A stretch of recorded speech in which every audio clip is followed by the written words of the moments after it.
আজকে আমরা চলে এসেছি একটা নতুন ভিডিওর সাথে। তো আজকে আমরা মেনলি স্টার্ট করব সি প্লাস প্লাস এবং এর ডিএসএ। তো এই কোর্সটা মেনলি তাদের জন্য যারা সি প্লাস প্লাসের শেখার সাথে সাথে ডিএসএটাও তারা শিখতে চায়। তো এখান থেকে তোমরা খুব সহজে অ্যাক্সেস করতে পারবে জিনিসগুলোকে।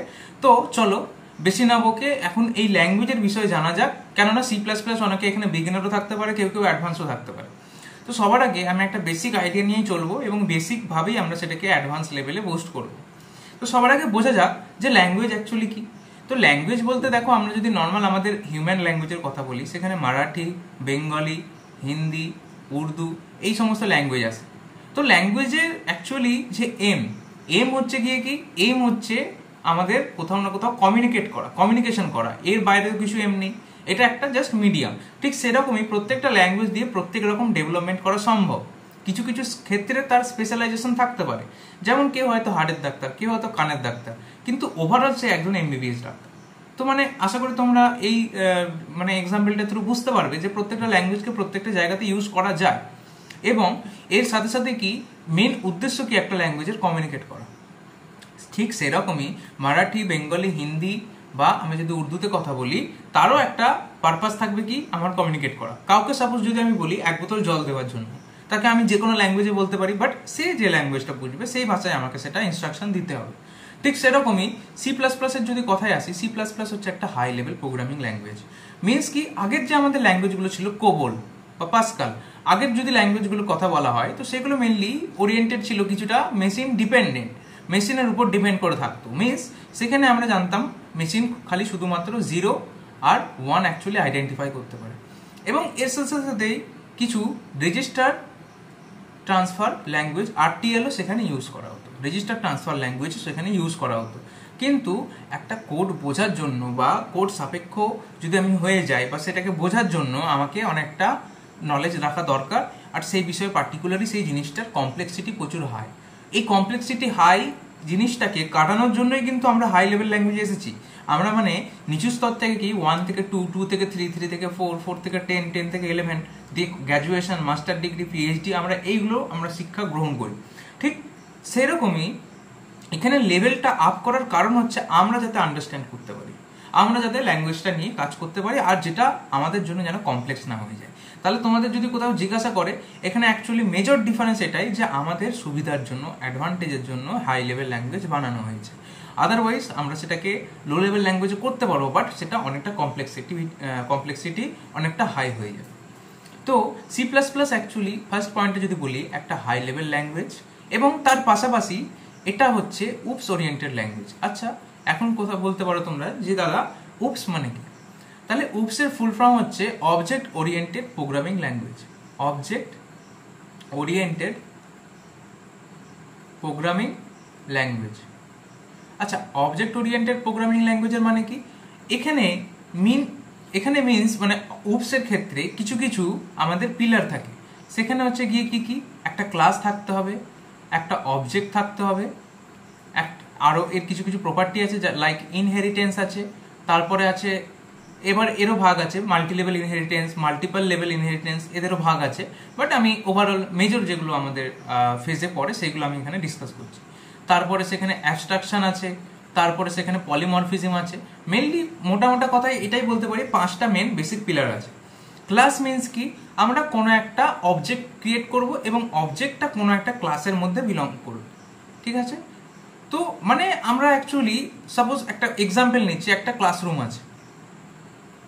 ঠিক আছে, ক্লাসরুমটাকে আমরা একটা ক্লাস বলতে পারি, ক্লাসের মধ্যে স্টুডেন্ট আছে। তো ক্লাসরুমটা হচ্ছে আমার ক্লাস আর স্টুডেন্টটা হচ্ছে আমার অবজেক্ট। ঠিক আছে, এটা কিছুই না, একটা ব্লু প্রিন্ট। তো ক্লাস আর অবজেক্ট আমি আপাতত এখন বোঝার জন্য বিষয়টাকে কমপ্লেক্স করতে চাইছি না, জাস্ট ইন্টারেস্ট দেওয়ার জন্য কথাগুলো বলছি। এবার ইনহেরিটেন্স, অ্যাবস্ট্রাকশন, পলিমরফিজম, আরেকটা আছে এনক্যাপসুলেশন। ঠিক আছে, তো আমি এখানে অ্যাড করতে ভুলে গেছিলাম, তো আমি এখানে লিখে দিচ্ছি। তো মোট কথা হচ্ছে, এবার এখানে ইনহেরিটেন্স মানে কোনো একটা পুরনো প্রপার্টি থেকে, মানে যেটা আমাদের প্যারেন্ট নোডে যে প্রপার্টি আছে সেটা চাইল্ড নোডে চলে আসবে, তো সেটা ইনহেরিটেন্স। সেটারও লেভেল আছে, বিভিন্ন রকম ইনহেরিটেন্স। তারপর হচ্ছে অ্যাবস্ট্রাকশন, ডেটা হাইডিং। তারপরে আছে পলিমরফিজম, মানে একটা জিনিসেরই অনেকগুলো ফর্ম। মানে আমি যদি সাপোজ ধরি, এখানে একটা এক্সাম্পল নিই, একটা বুক। দেখো, বই কিন্তু জেনার যেটা মানে মিনস বুকের যে ক্যাটাগরি সেটা কিন্তু একটাই, যে সেটা বই। কিন্তু বইয়ের অনেক রকম ক্যাটাগরি থাকতে পারে, যেমন স্টোরি বুক হতে পারে, সাসপেন্স বুক হতে পারে, কিছু থ্রিলারের বুক হতে পারে, হরর বুক হতে পারে। তো প্রত্যেকটা এগুলো হচ্ছে অ্যাকচুয়ালি একটা অবজেক্টের কাজ করছে, আর ওটা একটা ক্লাস থেকে ডিপেন্ড করছে। মিনস একটা ক্লাসেরই অনেকগুলো অবজেক্ট থাকতে পারে বা ইনস্ট্যান্স থাকতে পারে। তো ঠিক সেরকমই এখানে অবজেক্ট ওরিয়েন্টেড মানে হচ্ছে কোনো একটা জিনিসের আমরা আগে ক্লাস তৈরি করব, ক্লাসের সাথে সাথে অবজেক্ট, আর অবজেক্টটাকে আমরা অ্যাক্সেস করার চেষ্টা করব। সেটা কিভাবে করব ফার্দার আমরা ডিএসএ সেশনে যখন এগোবো তখন আমরা সেটা নিয়ে ডিসকাস করব। তো এখানে আগে বেসিক কিছু আরো দুটো কথা বলে রাখি, যেটা হচ্ছে গিয়ে এক সেকেন্ড আমি এটাকে একটু নিচে করে দিই। তো এখানে হচ্ছে সবার আগে আমরা এটা জেনে নিলাম যে সি প্লাস প্লাস অ্যাকচুয়ালি একটা হাই লেভেল ল্যাঙ্গুয়েজ, এবং এর পাশাপাশি এটাও জেনে নিলাম যে এটা actually object oriented programming language. এবার অবজেক্ট ওরিয়েন্টেড প্রোগ্রামিং ল্যাঙ্গুয়েজ কি সেটা আস্তে আস্তে আমরা পড়বো। এবার এখানে আমি যেমন সাপোজ লিখে দিই যে অ্যাকচুয়ালি এটা কিভাবে এক্সিকিউশন করে। এক্সিকিউশন কি করে করে, আমরা একটা সি প্লাস প্লাসে যদি কোড লিখি, সেই কোডটা যায় কার কাছে, কম্পাইলারের কাছে।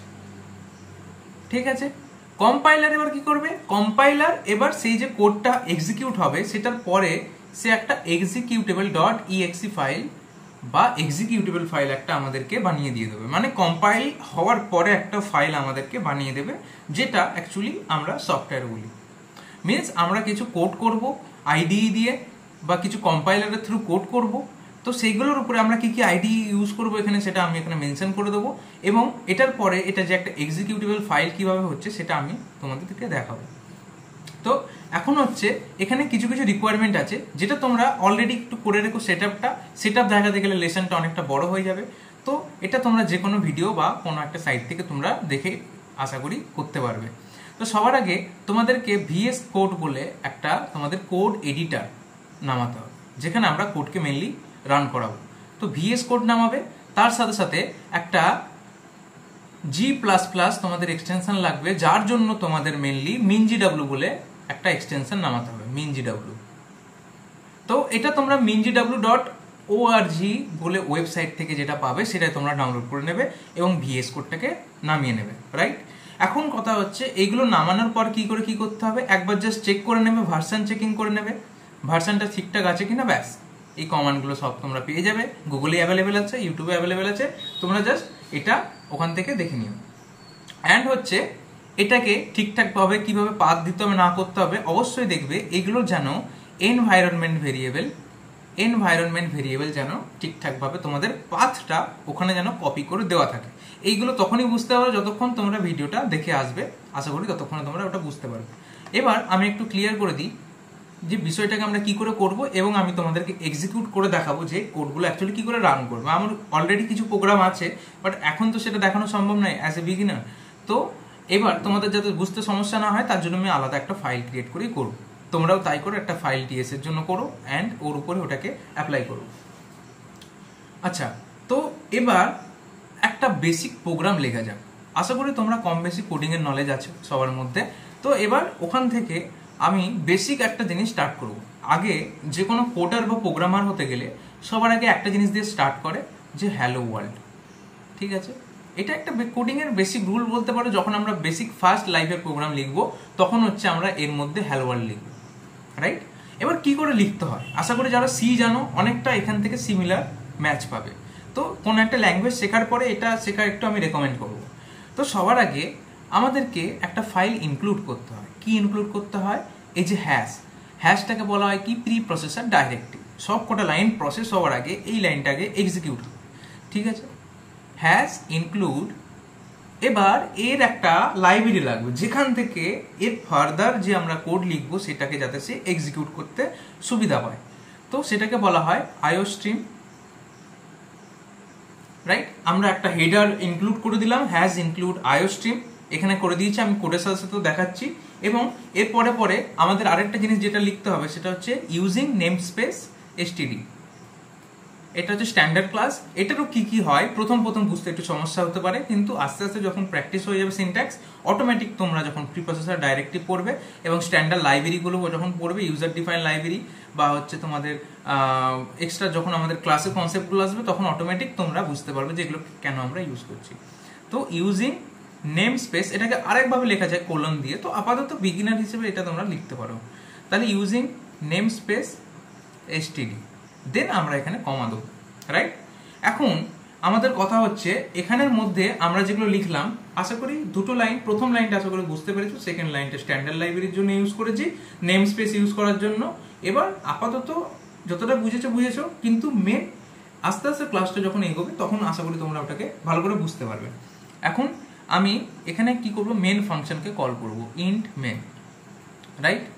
ইন্ট মেন দিলাম একটা প্যারেন্থেসিস দিয়ে, আশা করি তোমরা এগুলো জানো বেসিক প্রপার্টি। দেন আমি এখানের মধ্যে আমার কোডিং এর ব্লক শুরু করলাম, রাইট? এখানে আমার ব্লকটা শুরু করলাম। এবার এখানে দুটো জিনিস হয়, একটা সি ইন হচ্ছে ফর টেকিং দ্য ইনপুট, আর cout for printing the output, আর after giving before taking the input and after giving the output যে কন্ডিশনটা হয় সি আউট, তাহলে সেটা হচ্ছে ফর আউটপুট, মানে একটা ইনপুটের জন্য ইউজ করবো আর একটা আউটপুটটাকে শো করার জন্য ইউজ করব। এটা হচ্ছে আমাদের সি প্রোগ্রামিং এর প্রিন্ট ফাংশন, বা পাইথনের প্রিন্ট, মানে আমাদের অ্যাকচুয়ালি সিতে প্রিন্ট এফ ইউজ করি প্রিন্ট ফাংশন, আর পাইথনে ইউজ করি প্রিন্ট শুধু, তাই তো? তো এবার এটাকে আমি ইরেজ করে দিচ্ছি যাতে তোমাদের বুঝতে সুবিধা হয়। তো আপাতত তোমরা এইটুকু বুঝতে পারো। সরি, আমার এটা একটু এরর হয়ে গেল। আশা করি যতটা বললাম অতটা ক্লিয়ার আছে। তো এখন এটাকে কি করতে হবে, তোমাকে সি আউট লিখতে হবে, কেননা আমরা প্রিন্ট করাবো হ্যালো ওয়ার্ল্ড। দেন তোমাদেরকে এরকম লেস দ্যান দুটো চিহ্ন দিতে হবে। এটা হচ্ছে প্রিন্ট করার একটা স্টেটমেন্টের সিনট্যাক্স, এটাকে বলতে পারো মোটামোটা কথায় সিনট্যাক্স। তো এখানে দিলাম হ্যালো ওয়ার্ল্ড, রাইট? এবার এখানে আমরা কি করলাম, কমা দিয়ে দিলাম। দেন এখানে আমরা আরেকটা জিনিস দিয়ে দিতে পারি, সেটা হচ্ছে রিটার্ন 0, মানে আমাদের রিটার্ন টাইপ কি হবে। দেন আমার কোডের যে ব্লকটা আমরা সেটাকে এক্সিকিউট। তো দেখো আমরা আমাদের কোড স্ক্রিনে চলে এসেছি। তো আমি এখান থেকে একটা ফাইল সিলেক্ট করে নেবো। তো সাপোজ আমি এটা লিখি বিগিনার ডট, আর সবসময় এক্সটেনশনটা C++ বা CPP দিয়ে তোমরা ওটাকে সেভ করতে পারো। তো বিগিনার, এটা একটা ডট হবে, দেন C++। দেখো ফাইলটা এখানে সাকসেসফুলি দেখিয়ে দিয়েছে। তো এবার এটাকে আমরা কি করব, এটাকে আমরা রান করব, যেটা আমরা এতক্ষণ পড়লাম সেটাকে আমরা রান করব। তো হ্যাশ ইনক্লুড, এই যে আমাদের দিয়ে দিয়েছে প্রিপ্রসেসর কিওয়ার্ড একটা, হ্যাজ ইনক্লুড, এখানে আমরা কি দেবো আইও স্ট্রিম হলো। দেন আমরা কি দেবো ইউজিং নেম স্পেস এসটিডি হলো। তারপরে আমরা কি করব, মেন ফাংশনকে কল করব। মেন ফাংশন কল করা হয়ে গেল, কোডের ব্লক স্টার্ট করব। এবার কি লিখবো, সি আউট। দেন আমাদের লেস দ্যানের যে চিহ্নটা সেটাকে আমাদের এখানে দিতে হবে, যেহেতু সিনট্যাক্সে আমাদের অ্যাকচুয়ালি বলা আছে। তো সেখানে আমরা কি দেবো, হ্যালো ওয়ার্ল্ড, রাইট? এবার এরপরে আমরা কি দেবো, রিটার্ন স্টেটমেন্টটা আমরা এটাকে এর বাইরে দিতে হবে। এবার এটা রিটার্ন 0, রিটার্ন যে আমাদের স্টেটমেন্ট সেটাকে আমাদের এখানে লিখতে হবে, রিটার্ন 0। এবার এটাকে আমরা এক্সিকিউট করাবো। তো এক সেকেন্ড, হ্যাঁ। তো এইখানে দেখো আমাদের এখানে কোডের আমাদের আউটপুট চলে এসছে হ্যালো ওয়ার্ল্ড, রাইট? এবার প্রত্যেকটা জিনিসকে আস্তে আস্তে আমরা এবার শিখবো যে কিভাবে কমেন্ট করে। ফর সিঙ্গেল লাইন কমেন্ট করা মানে হচ্ছে যেটা কোডের পার্ট না, বা যেটাকে আমরা এক্সিকিউট করতে চাই না, বাট প্রোগ্রামারদের জন্য ছেড়ে দিতে চাই, যাতে তারা পরে সেই কোডটা দেখে আইডেন্টিফাই করতে পারে যে কোডটা অ্যাকচুয়ালি কিসের উপর লেখা, রাইট? কি করে কমেন্ট? তো এখানে আমরা ডবল স্ল্যাশ দিয়ে সিঙ্গেল লাইন কমেন্ট করতে পারি, সেখানে ডবল স্ল্যাশ দিয়ে সিঙ্গেল লাইন কমেন্ট। তো দেখো লেখাটা গ্রিন হয়ে গেল, মিনস এটা কিন্তু এক্সিকিউট হবে না। আমি যদি এটাকে রান করে দেখো এরর দেবে, ঠিক আছে? তো এখানে অ্যাকচুয়ালি একটা এরর, বা আমাদের এখানে একটা অ্যাকচুয়ালি একটা নর্মাল একটা এরর আমাদের কাছে ফর্ম করলো।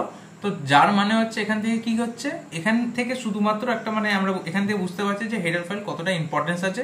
উইদাউট হেডার ফাইল এটাকে অ্যাড করা যায় না, রাইট? তো এবার সাপোজ ধরো আমি টোটাল স্টেটমেন্টটাকেই আমি কি করতে চাই, টোটাল স্টেটমেন্টটাকেই আমি মানে কমেন্টের মধ্যে করতে চাই। তো সেখানে আমাকে কি দিতে হবে, সেখানে আমাকে হচ্ছে মাল্টি লাইন কমেন্ট ইউজ করতে হবে। তো আমি একটা স্ল্যাশ দেবো, স্ল্যাশ দেওয়ার পর একটা স্টার দেবো। তাহলে এটার করার মনে হচ্ছে দেখো কোডটা আমাদের কাছে যে কোডটা আছে সেটা আমাদের কাছে গ্রিন হয়ে গেল, মিনস এটা টোটালটাই কমেন্ট আউট হয়ে গেল, এবং কমেন্ট আউটকে আমরা ক্লোজও করে দিলাম। এবার আস্তে আস্তে আরো কিছু আমরা এখান থেকে প্রোগ্রাম করে নিতে পারবো, যেটা থ্রু আমরা বুঝতে পারবো যে কি কি এখানে এক্সাম্পল করা যায়। আমার কাছে কিছু এক্সাম্পল আছে, সেই এক্সাম্পলগুলো আমার এখানে কোশ্চেন লেখা আছে, তো সেই কোশ্চেনগুলো আমি এখানে তোমাদের করাচ্ছি। তো সাপোজ ধরো তোমাকে একটা প্রোগ্রাম দিল এরকম, write a program to print your name, right? তোমাকে একটা প্রোগ্রাম দিয়েছে যেখানে তোমাদেরকে নামটা প্রিন্ট করাতে হবে। তো সেটা কিভাবে করবে তোমরা? হ্যাজ ইনক্লুড iostream, তারপরে কি হচ্ছে ইউজিং নেম স্পেস std, দেন আমাদের মেন ফাংশন কল করতে হবে। মেন ফাংশন কল করার পর কোডের ব্লকটা আমাদেরকে স্টার্ট করতে হবে। দেন এখানে আমাদেরকে কি লিখতে হবে? আমাদের এখানে সি আউট লিখতে হবে ফর প্রিন্টিং দ্য স্টেটমেন্ট। তো এখানে আমি আমার নাম লিখে দিলাম, হলো। দেন এটাকে আমরা রান করাবো, রিটার্ন টাইপ দিয়ে দেবো। এবার এটাকে আমি রান করাবো। সরি, এখানে আমি যেমন ভুল করে ও দিয়ে দিয়েছি, এটা 0 হবে, এটা একটা এরর ছিল। দেখো এই যে, তো আমরা এখানে দেখতে পাচ্ছি আমার নামটা এখানে প্রিন্ট হয়ে গেছে। ঠিক সেরকম ভাবেই তোমরা সেম প্রসেসে করবে। তো আমি আপাতত এটাকে কিছুক্ষণের জন্য কমেন্ট আউট করে দিচ্ছি, যাতে পরের এক্সাম্পলগুলোকে তোমরা ভালো করে আইডেন্টিফাই করতে পারো। সরি, এটাকে আমি এখানে সরিয়ে দিচ্ছি। আরো কিছু এক্সাম্পল এখানে দেখে নেওয়া যাক যে কিভাবে কি আমরা এখানে ইউজ করব, এবং বেসিক আমরা একটা আইডিয়া পেয়ে গেলাম যে অ্যাকচুয়ালি এটাকে কি করে রান করাতে হয় বা কি করে সেটাকে আমরা এক্সিকিউট করতে পারি। ঠিক আছে, তো এবার এখানের মধ্যে একটা ভেরিয়েবল ক্রিয়েট করে দেখাবো। আশা করি এগুলো তোমরা আসলে কিছুটা বুঝতে পারছো না, বাট আমরা কিভাবে বেসিক প্রোগ্রামগুলো লিখবো সেটা অ্যাকচুয়ালি এখানে আমাদেরকে জেনে নিতে হবে। তো আমি একটা এক্সাম্পল দেখাই, এক্সাম্পলের থ্রুই আশা করি জিনিসটা বুঝতে তোমাদের সুবিধা হবে। তো সাপোজ যদি আমরা একটা এরকম প্রোগ্রাম লিখি, হ্যাজ ইনক্লুড iostream,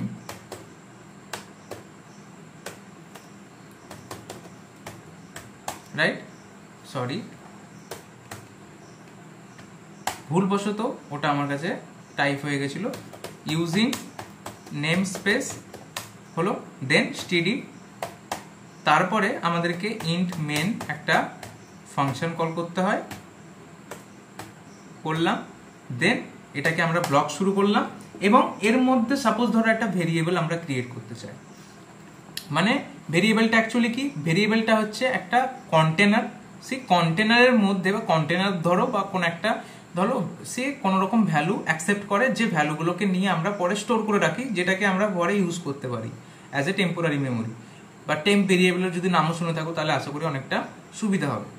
তো এখানে এই যে কোডটা আমরা যেটা রান করিয়েছি অ্যাকচুয়ালি, তো সেই অ্যাকচুয়ালি রান করায়নি, মানে এখনো বাকি আছে। তো এখানে আমরা কি করব? মেন একটা ভেরিয়েবলকে প্রিন্ট করব। ভেরিয়েবল প্রিন্ট করার জন্য কি প্রসেস? তার ডেটা টাইপ দিতে হয়, ইন্টিজার ডেটা টাইপ। এবার এগুলো কি আস্তে আস্তে আমরা ডিসকাস করব। তো আপাতত একটা ভেরিয়েবল ক্রিয়েট করলাম VAR, ভেরিয়েবলের প্রথম 3টে ওয়ার্ড দিয়ে। ঠিক আছে, এবার এখানে আমি 34 একটা ভ্যালু দিলাম, দেন এখানে কমা। দেন এখানে আমরা কি করতে চাই? এখানে এটাকে আমি প্রিন্ট করতে চাই, কাকে না? ভেরিয়েবলটাকে আমরা অ্যাকচুয়ালি প্রিন্ট করতে চাই। তাহলে ভেরিয়েবল এখানে লিখে দিলাম, দেন এটাকে কোলন দিয়ে আমি এটাকে বন্ধ করলাম। দেন সেমিকোলন দিয়ে বন্ধ করার পরে এখানে একটা রিটার্ন টাইপ দিতে হবে, রিটার্ন 0। এবার এটাকে এক্সিকিউট করানো যাবে। দেখো এখানে 34 প্রিন্ট হয়ে গেছে, রাইট? এখানে 34 প্রিন্ট হয়ে গেছে। এবার তোমাদেরকে আমি সেই স্ক্রিনে নিয়ে যাব, যেখান থেকে আমরা অ্যাকচুয়ালি বুঝে যাব যে কিভাবে এটাকে আমরা ভেরিয়েবল ক্রিয়েট করছি বা কিভাবে আমরা ওটাকে ইউজ করছি। তো দেখো প্রথম 3টে লাইন আমি তোমাদেরকে যতটা পারা যায় বুঝিয়েছি। এবার যতটা অ্যাডভান্সে যাবো তত তাড়াতাড়ি আমাদের এগুলো বুঝতে সুবিধা হবে। এবার এখন একটা জিনিসই, একটা প্রশ্নই আসে এখানে, যে দাদা এখানের মধ্যে তুমি কটা জিনিস করালে, রাইট? এখানে আমরা আজকে মেনলি শিখবো ভেরিয়েবলের ব্যাপারে। তো ভেরিয়েবল অ্যান্ড ডেটা টাইপ। তো আমি সবার আগে ভেরিয়েবলটা প্রেফার করছি, ডেটা টাইপটা আমরা আস্তে আস্তে শিখবো যে কিভাবে কি ডিক্লেয়ার করতে হয়। তো ভেরিয়েবল আমি এখানে দিয়ে দিলাম। ভেরিয়েবল অ্যাকচুয়ালি কি? ভেরিয়েবল হচ্ছে অ্যাকচুয়ালি একটা container. Variable is nothing but container. It is type of A container, যেখানে থ্রু আমরা ভেরিয়েবলের ভ্যালুটাকে স্টোর করি, একটা মেমোরি, টেম্পোরারি মেমোরি, যার মধ্যে আমরা ভ্যালুটাকে স্টোর করি। তো ভেরিয়েবলকে মানে ডিক্লেয়ার করার নিয়ম কি হতে হবে? ফার্স্ট হচ্ছে সেটা অলওয়েজ, মানে যখন আমরা ভেরিয়েবল ক্রিয়েট করব তো সেটাকে সাপোজ আমি কি কি হতে পারে, তো সাপোজ VAR, মানে প্রথমটা আমাদের যদি মানে বড় হাতের হয় সেখানে কোনো প্রবলেম নেই, ঠিক আছে। বাট আমরা যদি এরকম কোনো ভেরিয়েবল ক্রিয়েট করি 1 B C এরকম কোনো একটা যদি ভেরিয়েবল ক্রিয়েট করি, তাহলে সেখানে হবে না, কোনো না নিউমেরিক ভ্যালু দিয়ে সেখানে কোনো রকম ভেরিয়েবল ক্রিয়েট করা যায় না, রাইট? এবার এছাড়া আমরা এরকমও কোনো সেমিকলন বলছি সরি আন্ডারস্কোর দিয়ে এরকম যদি আমরা লিখি যে এ বি, এইভাবেও কোনো রকম ভেরিয়েবলকে আমরা ডিক্লেয়ার করতে পারবো না, কেননা আমরা এর মাঝখানে দিতে পারি, লাইক এরকম। এটা সাপোজ কিছু হতে পারে, কিন্তু এর মানেটা কি দাঁড়াচ্ছে, এর মানেটা হচ্ছে মিনস ফার্স্টে ব্ল্যাঙ্ক আছে, ঠিক আছে, এরকম ভাবেও করতে পারি। আর হচ্ছে কোনো একটা ভেরিয়েবলকে আমরা কোলনের মধ্যে বা কমার মধ্যে সেটাকে আমরা ইউজ করতে পারি না, সেটা অ্যাকচুয়ালি স্ট্রিং মানে ডেটা টাইপে আমি এখানে বলবো এগুলো, কিন্তু মেন কথা হচ্ছে আমরা এই কটা প্রসেসকে আমরা অ্যাভয়েড করব। তো কিভাবে লেখা যেতে পারে দাদা? এইভাবে লেখা যেতে পারে, কোনো একটা ভেরিয়েবলের নাম দিয়েছি যেমন ভ্যালু, ঠিক আছে, তো ভ্যালুটাকে যদি আমি এইভাবেও দিই তাতেও কোনো প্রবলেম নেই, রাইট, এটাতে কোনো ডিসকাশনে প্রবলেম নেই। বা কোনো একটা আমি এরকম দিলাম val@3 ইজ ইকুয়ালস টু কিছু একটা দিলাম। তো সাপোজ দেখো এখানে যদি আমি এটাকে চেঞ্জ করে ভ্যালু, এটাকে যদি আমি চেঞ্জ করাই, সাপোজ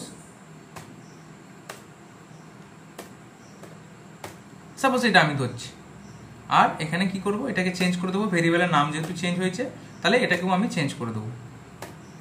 এবার এটাকে প্রিন্ট করাই, তো দেখো 34 এসছে, তাহলে এটা একটা ভ্যালিড আর একটা মানে ভেরিয়েবল যে ডিক্লেয়ার করার যে নিয়ম সেটা মানে ফলো করছে। তো আমাদেরকে এগুলোকে ফলো করতে হবে। আর একটু যদি শর্টকাটে বোঝায় যে ভেরিয়েবল হচ্ছে একটা মেমোরি ব্লক বা একটা মেমোরি স্পেস তৈরি করে। অ্যাকচুয়ালি মানে আমরা যদি লিখি ভি ইজ ইকুয়ালস টু 3, মানে এটা একটা অ্যাকচুয়ালি মেমোরিতে যা কিছু হতে পারে, মেমোরি সাইজ যা কিছু হতে পারে, ওটা কার উপর ডিপেন্ড করছে, সেটা হচ্ছে ডেটা টাইপের উপর। ইন্টিজার নিলে তার একটা ডেটা টাইপ থাকে এবং তার একটা মেমোরি সাইজ থাকে, মানে তারপর যদি ফ্লোট নিই তার একটা আলাদা ডেটা টাইপ, আর ডেটা টাইপ যদি আলাদা হয় তার একটা তার মেমোরি যে স্পেস সেটা আলাদা হয়। এটা তো ওভারঅল হয়, বাট অ্যাকচুয়ালি আমরা যেটা ইনপুট দিই, ইনপুটের সাইজও, ইনপুটের যে সাইজ সেটাও কিছুটা ওখানে ম্যাটার করে। যেমন সাপোজ 3, তাহলে এটা একটা 3 স্পেসের, মানে আমরা এইভাবে একটা রাফ ইমেজ নিয়ে চলছি, যে রাফ একটা আন্ডারস্ট্যান্ডিং নিয়ে যে এখানে একটা 3 মানে সাইজের একটা মেমোরি ব্লক এখানে ক্রিয়েট হচ্ছে, ঠিক আছে। তো তাহলে ভ্যালু বলে একটা ভেরিয়েবল ক্রিয়েট করলাম যেখানে একটা মেমোরিতে স্পেস তৈরি হলো 3। তারপরে যদি অ্যাপেল বানাই, সাপোজ এটা একটা অ্যাপেল, তো অ্যাপেল একটা ভেরিয়েবল, অ্যাপেলের মধ্যে যদি 3 দিই তাহলে অ্যাপেল নামে একটা ভেরিয়েবল মেমোরিতে ক্রিয়েট হয়ে যাবে যার ভ্যালু হবে 3। এটার নাম হচ্ছে কি অ্যাপেল, ঠিক আছে, এটা এর নাম আর এটা হচ্ছে এর সাইজ। অ্যাকচুয়ালি না, কেননা এখানের মধ্যে এখনো আমরা ডেটা টাইপ আমরা এখানে অ্যাড করিনি। তাহলে ভেরিয়েবল একটা কি কন্টেনার যেটার মধ্যে আমরা কোনো ভ্যালুকে স্টোর করে রাখি।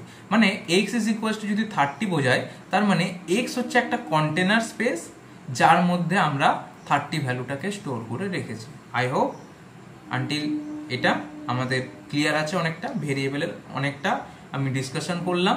আজকের জন্য এইটুকু। পরের যে আমাদের স্টেটমেন্টগুলো আসবে, পরের যে আমাদের ক্লাসগুলো আসবে, সেখানে আমরা মেনলি আমাদের ডেটা টাইপ এবং তার পাশাপাশি যতটা তাড়াতাড়ি আমাদের ডিএসএটাকে কভার করানো যায় সেটা ওখানে আমরা আলোচনা করব। ততক্ষণের জন্য টাটা, ভালো থেকো।